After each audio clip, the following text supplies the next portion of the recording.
Tennyson had a 5-year-old in our residential program when I first joined Tennyson, and I was outraged.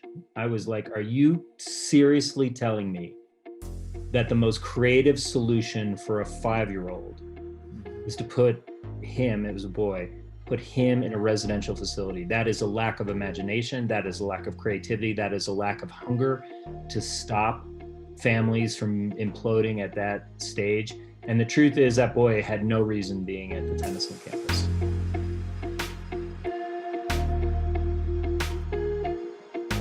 Hey everybody, this is Matt Anderson with the Institute for Family, and I just wanted to say thank you for joining us for our Unlearning of Child Welfare webinar series. I hope you enjoyed episode number 1, and we are thrilled to have you come back for our conversation on December 3rd for episode number 2.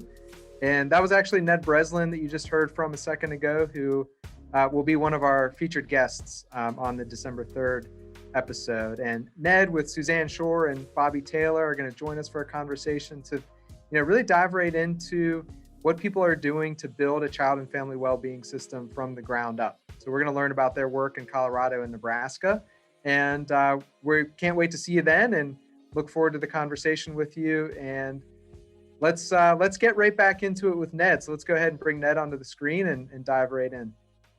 Okay, I think we're here. Ned, good to see you. Good to see you, Matt. Yeah, it's always a pleasure. Thanks for doing this with us here today, and thanks for coming on to the conversation on the 3rd. So yeah, really honored to be here. So maybe just a really quick introduction of who you are and who you work for, and just kind of the top line. Sure. Top line is I am an unusual person in the position I am in now. I spent 27 years in international water and sanitation. Lived for 16 in Southern Africa. Both my daughters were born and raised there, and they're weird in all the most beautiful ways. And we did some amazing things in water and sanitation, and I loved it. But I really felt a calling a number of years ago to come back to a community that I have some lived experience in. And so I joined the Tennyson Center for Children, which is a Colorado institution founded in 1904, and does amazing work with children at a very late stage in their journey through child welfare. So we're kind of standard residential community-based day treatment type program, and we're trying to change that. Great, thank you. And so how long have you been at Tennyson? I'm coming up on 4 years now. So 4 years. Okay. Yeah, so I can't claim honeymoon anymore, can I? You're not the new guy anymore, Ned. You're 4 years in. So let me ask you this. I know we're going to get into this in the webinar conversation, so we won't go deep into this conversation now, but I know that Tennyson has been part of and perhaps leading this kind of partnership coalition-based project initiative called Rewiring. And so we'll spend some time talking about that, but could you give just the kind of, again, top line description of what rewiring is and what it's trying to accomplish? Yeah, rewiring is actually just a simple question. It's basically saying that every child who comes to Tennyson, if you look at their case history, you'll see lots of abuse and all of that. But if you look a little deeper, you will see moments on their journey where if someone had actually intervened there, they probably wouldn't be at Tennyson. And so we just asked a simple question in Colorado. We said, the funding for the sector is very constrained. The tools, the services you can provide are also very constrained. And it's all based on this principle of medical necessity and imminent risk. So you have to watch families fall and fail, and they have to get so bad that they have to become child welfare involved before you can actually do anything. That seems insane. So we asked a simple question. If you were liberated from the financial and programmatic constraints of the sector, and you were asked to invest to truly stop families becoming child welfare involved, how would you invest? What would you do?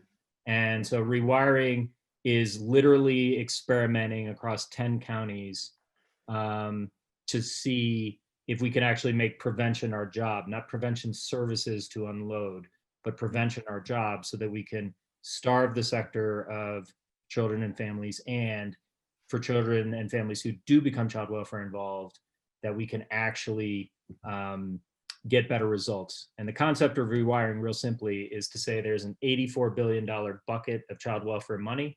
It's buying bad outcomes. Let's show practically how you can buy better outcomes by looking at something different, by looking at a different outcome. And then let's understand how that money moves so we can convince legislators in Colorado and North Carolina and nationally that if you move money this way, you would get better results. I wonder, is there an origin story to rewiring? Is there a moment, or is there a event that sort of participated, or that sort of sent you down this path? So Tennyson had a 5-year-old in our residential program when I first joined Tennyson, and I was outraged. I was like, are you seriously telling me that the most creative solution for a 5-year-old is to put him, it was a boy, put him in a residential facility? That is a lack of imagination. That is a lack of creativity. That is a lack of hunger to stop families from imploding at that stage. And the truth is that boy had no reason being at the Tennyson campus. And so again, it goes back a little bit to the story I told before. Every kid on Tennyson's campus, if you look at their case history, there are moments when you could have intervened. And so we just talked to caseworkers, we talked to staff, we talked to families, and the constant theme that kept coming up is, I wish I could have done this, I wish I could have done this, I wish I could have moved sooner. And so rewiring was just born on listening to people and saying, okay, if you wanted to go earlier, what would you have done? Let's give you support, programmatic support and financial support, and show us.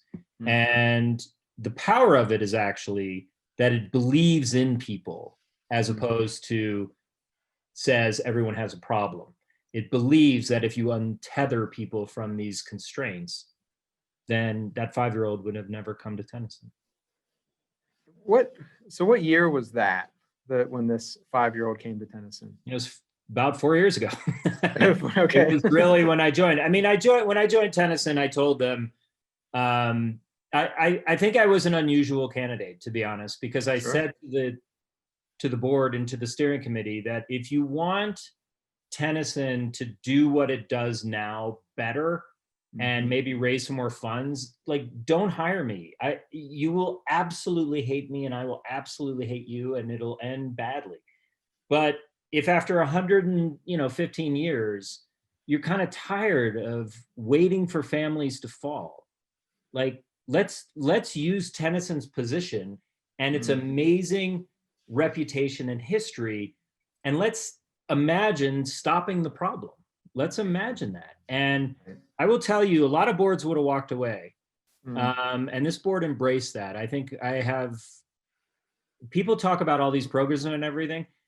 You have to have your board behind you. You have to have backing, or it doesn't happen. I don't care how creative it is. And I was blessed to find a community that was hungry and was sick of seeing the 5-year-old in our residential program. I guess I want to ask you, why is this, like, how is this personal for you, this work, if you're interested in sharing some of that? Well, I think I know what it's like to wake up in a family that you don't know. And you have no idea why you're here.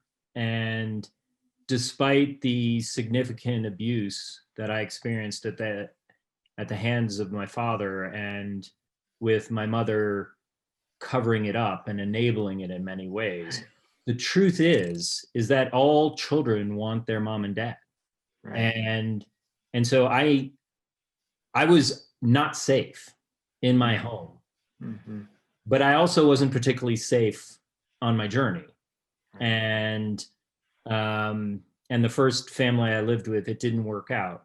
And it drives me in this way of saying, when I hear strengthening families, I think it's in real risk of becoming a buzzword that doesn't mean anything.